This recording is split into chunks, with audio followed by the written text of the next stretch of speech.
মাকবারা দেখার জন্য কি যুদ্ধ শুরু করছে আমাদের তাশরিফ।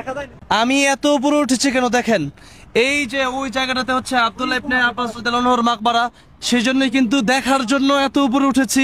আসসালামু আলাইকুম রাহমাতুল্লাহি ওয়া বারাকাতুহু। আমরা এসেছি, দেখেন আপনারা, আব্দুল্লাহ ইবনে আব্বাস রাদিয়াল্লাহু আনহুমার এই গেটে আমরা এখন আছি এবং আমার ডান পাশে কিন্তু এই যে এই জায়গাটা একটু দেখেন, এই জায়গাটা কিন্তু এই জায়গাটাতেই আব্দুল্লাহ ইবনে আব্বাস রাদিয়াল্লাহু আনহু তিনি শুয়ে আছেন। আজকে আমরা সেই জায়গাটাতে এসেছি, আমরা এই জায়গায় একটু দাঁড়াই, এই গেটটা একটু আপনাদেরকে দেখাই। আর এই বাম পাশটাই হচ্ছে এখানে বড় একটি কবরস্থান, বড় বড় এদিকে ধরেন বড় বড় প্রতাপশালী যা তাদেরকেই কবর দেওয়া হয়। আমাদের সাথে একজন বাংলাদেশের একজন বড় একজন মানুষ আছেন, আমরা ওনার কাছ থেকে কিছু শুনবো। আজকে খুবই ভালো লাগছে যে রইসুল মুফাসসিরিন, যিনি যার ইলম ছাড়া মানুষ আলেম হতে পারে না, যারা ইলম ছাড়া মানুষ ইমাম হতে পারে না, আল্লাহ রাব্বুল আলামিন ওনাকে এত মর্যাদা দিয়েছিলেন যে রইসুল মুফাসসিরিন অর্থাৎ মুফাসসিরদের সম্রাট বলা হয় তাকে, মুফাসসিরদের মাথার মুকুট তিনি। আজকে যা তাফসির করছেন ওনার জ্ঞান থেকে নিয়েই কিন্তু তাফসির করছেন। আল্লাহ রাসূল সাল্লাল্লাহু আলাইহি ওয়াসাল্লাম ওনার জন্য দোয়া করেছেন। আল্লাহ রাসূল সাল্লাল্লাহু আলাইহি সাল্লামের উনি চাচাতো ভাই ছিলেন একদিকে, আবার রাসূল সাল্লাল্লাহু আলাইহি সাল্লাম কিন্তু আব্দুল্লাহ ইবনে আব্বাস রাদিয়াল্লাহু আনহুর খালু ছিলেন, সেই জন্যই তিনি ছোট ছিলেন, এই জন্য তিনাকে হাতে কলমে, যেহেতু রাসূল সাল্লাল্লাহু আলাইহি ওয়াসাল্লাম ঘরে তিনি যেতে পারতেন, নাবালক ছিলেন, সেই জন্য রাসূল সাল্লাল্লাহু আলাইহি ওয়াসাল্লাম তাকে দ্বীন শিখিয়েছেন এবং রাসূল সাল্লাল্লাহু আলাইহি সাল্লামের সাথে তিনি চড়েছেন, বসেছেন, উঠবস করেছেন। রাসূল সাল্লাল্লাহু আলাইহি সাল্লামের সাথে এত কাছের এত আপন যেই মানুষ তিনি এই জায়গাটাতে শুয়ে আছেন, এটা ভেবেই ভালো লাগছে।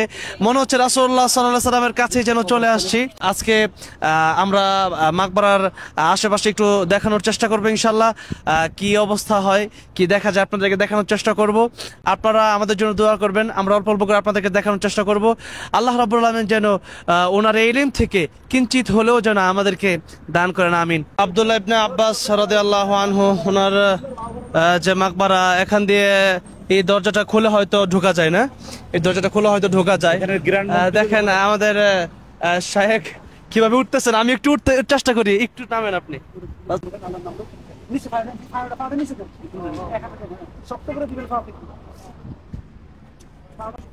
মাকবারা দেখার জন্য কি যুদ্ধ শুরু করছে আমাদের তাশরিফ। আব্দুল্লাহ ইবনে আব্বাস রাদিয়াল্লাহু তাআলা আনহুর উপরে কিছু জায়গা দেখা যায় আর কি। আমি এত উপরে উঠেছি কেন দেখেন, এই যে ওই জায়গাটাতে হচ্ছে আব্দুল্লাহ ইবনে আব্বাস রাদিয়াল্লাহু আনহুর মাকবারা, সেজন্যই কিন্তু দেখার জন্য এত উপরে উঠেছি। আসলে এত উপরে ওঠা খুব রিস্ক।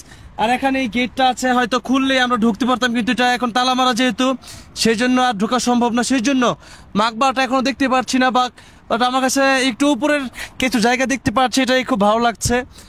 আল্লাহ রাব্বুল আলামিন যেন আব্দুল্লাহ ইবনে আব্বাস রাদিয়াল্লাহু আনহুর একটু ইলম থেকে যেন একটু ইলম হলো আমাদেরকে দান করেন। আপনারা কি উঠবেন?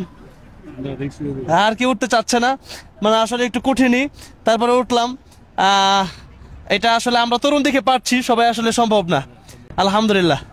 এখানে যেহেতু আব্দুল্লাহ ইবনে আব্বাস রাদিয়াল্লাহু আনহুর মাকবারা, আমরা একটু জিয়ারত করে যাব এখন। আমরা আশা করবো আল্লাহ রাব্বুল আলামিনের কাছে দোয়া করবো, আল্লাহ যেন ওনার ইলম থেকে কিঞ্চিত পরিমাণ যেন আমাদেরকে দান করেন। সেই জন্য আপনারা যারা আছেন আপনারা এখানে আসবেন।